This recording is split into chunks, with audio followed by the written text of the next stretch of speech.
नमस्कार दोस्तों, मैं किस्सा बाज वाला लेकर आया हूँ कन्हैयालाल माणिकलाल मुंशी जी द्वारा रचित बहुप्रसिद्ध पुस्तक पांच पांडव कृष्णावतार खंड 3 से। यह पुस्तक द्रौपदी स्वयंवर से लेकर हस्तिनापुर और श्री कृष्ण के सफल योगदानों के अलावा कहीं दूर तक फैला हुआ है। इस पुस्तक में हम कई कहानियों का गुच्छा लेकर आए हैं। दोस्तों, अगर यह कहानी आपको पसंद आए तो इसे लाइक, सब्सक्राइब और शेयर जरूर करें। तो आइए बिना देर किए शुरू करते हैं हम आज की कहानी। कहानी का शीर्षक है लाक्षागृह। कृष्ण के साथ हस्तिनापुर के लिए प्रस्थान करने वाले दल की देखरेख सात्यक के पुत्र युधान कर रहे थे। सात्यकी, जैसा कि उनके पिता के नाम पर समानतः उन्हें पुकारा जाता था, अतिरथी थे। उच्च श्रेणी के सुदक्ष रथी योद्धा थे और यादवों के रथी योद्धाओं की एक टुकड़ी के नायक थे। प्रत्येक रथी योद्धा के साथ प्रशिक्षित सहायक तथा एक सारथी था। प्रत्येक रथ में जुते हुए घोड़ों को छोड़कर उसके साथ दो अतिरिक्त घोड़े और सवार थे, जिनका काम था युद्ध के समय पृष्ठभाग की रक्षा करना। प्रत्येक घोड़े के साथ एक साइज था। सेवकगण बैलगाड़ियों पर यात्रा कर रहे थे, जिन पर भोजन आदि का सामान, तंबू तथा अन्य सामग्रियां भी थीं।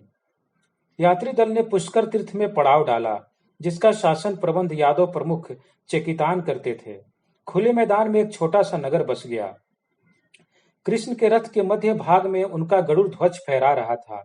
वे उसी मार्ग से यात्रा कर रहे थे जिससे 3 साल पहले उन्होंने सौराष्ट्र की ओर पलायन करने को बाध्य होना पड़ा था। अब यह नियमित सार्थवाह मार्ग बन गया था। यह मार्ग रेगिस्तान से होकर गुजरता था, जहां कई पड़ावों पर निवास और जल प्रबंध था। मार्ग में कई स्थलों पर गांव बस गए थे। सारे मार्ग में थोड़ी थोड़ी दूरी पर सार्थवाहों की सुरक्षा के लिए निकटवर्ती प्रमुखों ने सुरक्षा दल नियुक्त कर रखे थे। इस मार्ग का कुछ भाग शाल्व के राज में पड़ता था। अब शाल्व यादवों के साथ मिलजुल कर रहने लगा था। उसके उष्ट रथों की शक्ति क्षीण हो गई थी।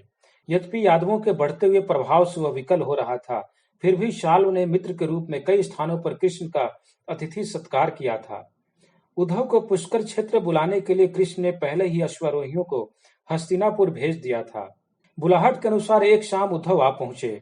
वे लंबी और दौड़ भाग की यात्रा से फीके पड़ गए थे और थके हुए थे। आते ही वे कृष्ण के गले लग गए। कृष्ण उन्हीं की प्रतीक्षा कर रहे थे। उद्धव के रक्त के घोड़ों के मुंह से झाग निकल रहा था। अपने अधीर स्वामी के साथ चल पाने में असमर्थ उनके परिचालक एक दिन की यात्रा से वेदिक पीछे छूट गए थे। उद्धव जिस वेग और शीघ्रता से आए थे, उसे देखकर सात्यकी और गुरु सांदीपनि के प्रधान शिष्य आचार्य श्वेतकेतु चकित हो गए। किसी आसन संकट का अनुमान करके वे सामान्य अभिवादन आदि की बात भी भूल गए और अलग हट गए। भाई कृष्ण, हम लोगों पर एक विपत्ति आ पड़ी है, उद्धव ने लड़खड़ाते स्वर में किसी तरह कहा। पांचों पांडव नहीं रहे, क्या कहते हो? कृष्ण आश्चर्य और दुख से चीख पड़े। उन्होंने अपने मित्र के आलिंगन से अपने आप को छुड़ा लिया। उन्होंने प्रयत्न पूर्वक अपने आप को संभाला और कहा, अभी ठहरो, जरा दम ले लो। उद्धव बहुत थके हुए थे। वे एक वृक्ष के नीचे बैठ गए। कृष्ण ने उनके पास बैठकर उन्हें बाहों में ले लिया। श्वेतकेतु भी उनके पास बैठ गए और सात्विकी उद्धव के लिए पीने के लिए जल लाने गए। कृष्ण ने कहा, अब बताओ कि क्या हुआ है? पांचों भाइयों की मृत्यु हो गई। उद्धव ने अपनी बात दोहराई। वारणावत के लाक्षागृह में वे जल मरे। उनकी माता कुंती की भी मृत्यु हो गई। कृष्ण ने बड़ी कठिनाई से अपने आप को संभाला। फिर कहा, तुम थोड़ा और विश्राम कर लो उद्धव, और तब मुझे विस्तार से सब बताओ कि कैसे क्या हुआ। सात्विकी का लाया हुआ जल उद्धव ने पी लिया। सामान्य होने पर वह उठ बैठे। उन्होंने असहाय भाव से कृष्ण के कंधे पर हाथ रखकर कहा, कृष्ण, जब मैं हस्तिनापुर गया तो भीम और अर्जुन मुझे नगर द्वार पर मिले। वे मुझे अपने भवन में ले गए। वहां जाकर मैंने अपनी बुआ कुंती का अभिवादन किया। उन्होंने तुम सब लोगों का कुशल मंगल पूछा। युधिष्ठिर और दोनों जुड़वे भाई भी वहां थे। अचानक विदुर, संत स्वभाव के उन सचिव के बारे में तुम जानते हो, युधिष्ठिर को बुलाने आए। राजा ने उन्हें बुला भेजा था। कृष्ण ने पूछा, वे लोग सुखी तो थे ना? उन्हें पता चला था कि दुर्योधन अपने मामा शकुनी, सूत पुत्र कर्ण और महारथी द्रोणाचार्य के पुत्र अश्वत्थामा की सहायता से एक षड्यंत्र रच रहा है। इससे वे चिंतित थे। कृष्ण ने कहा, हाँ, मैंने भी यह बात सुनी है, किंतु षड्यंत्र क्या था? षड्यंत्र पांचों भाइयों की हत्या करने का था। भीम उसके प्रतिकार का प्रबंध कर रहे थे। उद्धव कहते गए, जान पड़ता है कि राजा धृतराष्ट्र से देर तक परामर्श करने के बाद भीष्म पितामह ने युधिष्ठिर को इसके लिए बुलावा भेजा था कि इससे उबरने की कोई राह निकाली जाए। कृष्ण ने पूछा, युधिष्ठिर जब राजा से मिले तो उन्होंने क्या कहा? राजा ने कहा कि दुर्योधन और उसके मित्रों ने कोई भयंकर कार्रवाई करने का निश्चय किया है और कुरुओं के बीच भातरी युद्ध की आशंका उत्पन्न हो गई है। उद्धव ने कहा। श्वेतकेतु बोले, कहा जाता है कि दुर्योधन कुछ भी कर सकता है। राजा ने कहा कि इस अनर्थ को रोकने का उपाय केवल यही है कि युधिष्ठिर युवराज पद से हट जाएं। उद्धव ने कहा। कृष्ण ने पूछा, क्या युधिष्ठिर ने इसे स्वीकार कर लिया? उद्धव ने उत्तर दिया, हाँ, उन्हें तनिक भी हिचकिचाहट नहीं हुई, किंतु राजा को इससे भी संतोष नहीं हुआ। लोग पांचों भाइयों का बड़ा सम्मान करते थे। यदि वे हस्तिनापुर में बने रहते तो दुर्योधन कभी राजपद का कार्य निर्वाह न कर पाता, क्योंकि तब भी युधिष्ठिर प्रजा के प्रीतिभाजन बने रहते। इसलिए धृतराष्ट्र ने युधिष्ठिर से कहा कि वे लोग जो महीनों के लिए वारणावत चले जाएं, जहां एक उत्सव हो रहा है। उन्होंने धृतराष्ट्र का कहना मान लिया। उद्धव ने कहा। कृष्ण ने पूछा, इसके बारे में भीष्म ने क्या कहा? मैं तो समझता था कि पांचों भाइयों पर उनका अगाध प्रेम है। युधिष्ठिर ने हम लोगों को बताया था कि इस पर पूरी बातचीत की अवधि में भीष्म किस तरह कठोर और मौन होकर बैठे रहे। बीच में उन्होंने केवल यही कहा था कि यदि आक्रमण हो तो पांचों भाइयों को अपनी रक्षा करनी चाहिए। उद्धव ने उत्तर दिया। क्या भीम और अर्जुन ने इस प्रस्ताव को स्वीकार कर लिया? कृष्ण ने पूछा। उद्धव ने कहा, पहले तो भीम बहुत क्रुद्ध हुए, अर्जुन ने भी विरोध किया, नकुल और सहदेव को भी यह विचार पसंद नहीं आया, किंतु युधिष्ठिर वचन दे चुके थे। उनकी माता कुंती ने आग्रह किया कि वचन का पालन होना चाहिए। इस तरह आखिर सब लोग राजी हो गए। वह एक अद्भुत परिवार है, प्रत्येक व्यक्ति दूसरों के अंग जैसा है। कृष्ण ने कहा, इसी में उनकी शक्ति और कीर्ति निहित है। तुम अपनी बात कहते जाओ। ज्यों हस्तिनापुर के लोगों को यह बात मालूम हुई कि पांचों भाई वारणावत के उत्सव में जा रहे हैं, वे शांत हो उठे। किसी को इस बात पर विश्वास नहीं हुआ कि पांचों भाई अपनी इच्छा से कर्तव्य भार का त्याग कर सकते थे। और 2 दिनों के बाद जब उन लोगों ने हस्तिनापुर से प्रस्थान किया तो एक बहुत बड़ी व्यथा विहल भीड़ ने उन्हें विदा किया। उद्धव ने कहा। तुमने क्या किया? कृष्ण ने पूछा। मैं उन लोगों के साथ वारणावत गया और वहां कई दिनों तक उनके साथ रहा। पांचों भाई जहां कहीं जाते लोग जय जयकार करके उनका सम्मान करते थे, किंतु वारणावत में आसन संकट के अपशकुन भरे हुए थे।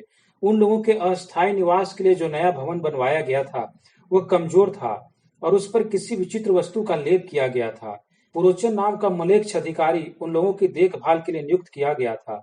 वह परिचारक से अधिक भेदिया था। वह इस बात का ध्यान रखता था कि दिन रात भवन की निगरानी हो। उद्धव ने कहा। सात्विकी ने पूछा, यदि उन्हें छल कपट का संदेह था तो वे हस्तिनापुर लौट क्यों नहीं गए? उद्धव ने कहा, वे लौट नहीं सकते थे, युधिष्ठिर वचनबद्ध थे। इसके अतिरिक्त यदि वे बिना बुलावे हस्तिनापुर लौट जाते तो निर्दयता पूर्वक उनकी हत्या कर दी जाती।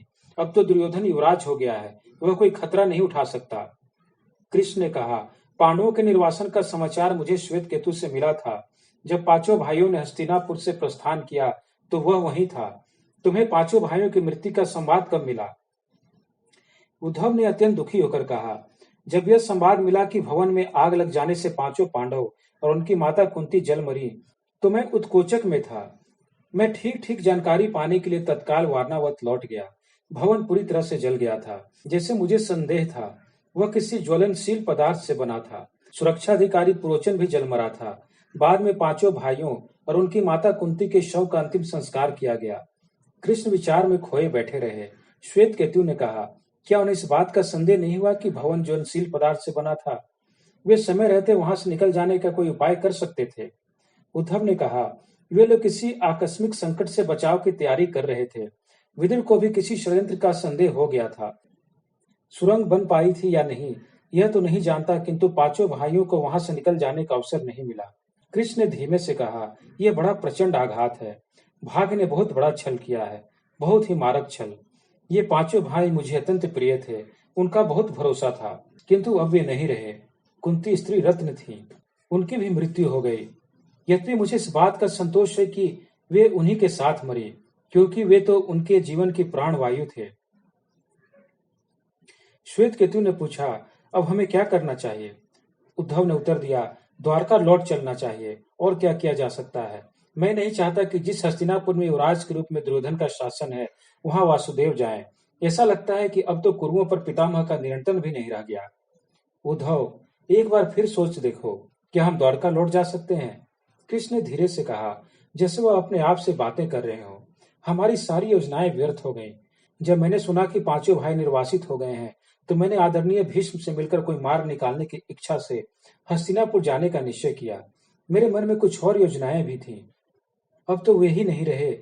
कृष्ण ने कहा। उनकी व्यथा से विहल अन्य जन चुपचाप बैठे रहे।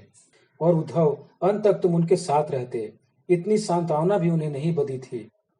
कृष्ण ने दयाद दृष्टि से उद्धव की ओर देखते हुए व्यथापूर्ण स्वर में कहा। सहसा उद्धव के हृदय में आंतरिक पीड़ा की लहर सी दौड़ गई। संकट के समय वह पांडवों के साथ थे, किंतु उन्हें उनके हाल पर छोड़कर चले आए। यह नहीं कि वह उनकी कुछ अधिक सहायता कर पाते, किंतु उन्होंने अनुभव किया कि वारणावत में उन्हें छोड़ आना ठीक नहीं हुआ। कृष्ण ने स्नेह भरी दृष्टि से उद्धव की ओर देखा, मानो वे उनका मनोभाव समझ रहे हो। उद्धव ने कहा, कृष्ण, मैं सोचता हूँ कि वैसी परिस्थितियों में उनका साथ छोड़ना मेरी मूर्खता थी। उद्धव, अच्छा होता कि तुम उन लोगों के साथ रहते, लेकिन जो बीत चुका है उसके लिए खेद करने का कोई लाभ नहीं है। कहकर कृष्ण मानो आत्मा लाभ के प्रवाह में बह गए। पांडवों के न रहने पर अब कुरुगण दुर्योधन के आधिपत्य में रहेंगे, और इससे भी बुरा यह है कि सत्ता अब उसके मामा शकुनि के हाथ में आ जाएगी और आदरणीय भीष्म का नियंत्रण न रह जाएगा। कुरुगण धर्म से विमुख हो जाएंगे। उद्धव ने पूछा, इस संबंध में हम क्या कर सकते हैं? कृष्ण ने उत्तर दिया, जो हमें करना चाहिए। कृष्ण थोड़ी देर तक चुपचाप बैठे रहे, फिर जैसे तड़ित सा प्रकाश दिख पड़ा हो, उन्होंने आंखें ऊपर उठाई। उनके मुख पर अलौकिक शांति छा गई, जो कोई निर्णय लेने के बाद उन्हें अत्यंत दुर्निवार बना देती थी। अब मैं स्पष्ट देख रहा हूं कि हम लोगों को क्या करना चाहिए। मुझे शोक प्रकट करने के लिए हस्तिनापुर जाकर भीष्म से मिलना चाहिए। वहां मैं पांडवों की मृत्यु के रहस्य की थाह लूंगा। कहकर कृष्ण ने पूछा, तुम किस मार्ग से आए हो? तुम्हारा संदेश मुझे उत्कोचक से मिला था। नागराज आर्यक ने, जो हमारे परनाना होते हैं, अपने प्रदेश में मेरे साथ पथ प्रदर्शक भेज दिए थे। मथुरा में मैं यमुना के पार उतरा। उद्धव ने उत्तर दिया। कृष्ण ने पूछा, क्या मथुरा फिर बस गई है? मथुरा को उजाड़ देखकर मेरा हृदय टूट गया। हमारे भवन और प्रसाद खंडहर बने हुए हैं। थोड़े से निर्धन यादव अपने घरों में लौट आए हैं और थोड़ी बहुत भूमि पर खेती बाड़ी कर रहे हैं। हाँ, नागों और निषादों की अच्छी बस्तियां बस गई हैं। उद्धव ने कहा। कृष्ण ने कहा, उद्धव, किसी समय हम लोग मथुरा का प्राचीन गौरव फिर लौटाएंगे, किंतु अभी वह समय नहीं आया है। श्वेत केतु ने पूछा, क्या अभी मुझे राजा द्रुपद के यहाँ जाना है? निश्चय ही तुम्हें जाना चाहिए। अब तो उनसे मिलना मेरे लिए और आवश्यक हो गया है। कृष्ण ने कहा, वही राह पकड़ो जिससे उद्धव आए हैं। उद्धव और मेरी ओर से आदरणीय आर्य को विनीत अभिवादन निवेदित करना। अब तो वे 100 वर्ष से अधिक आयु के हो गए होंगे। उनसे कहना कि लौटते समय मैं वहां आने की पूरी चेष्टा करूंगा और उनके चरणों की वंदना करूंगा।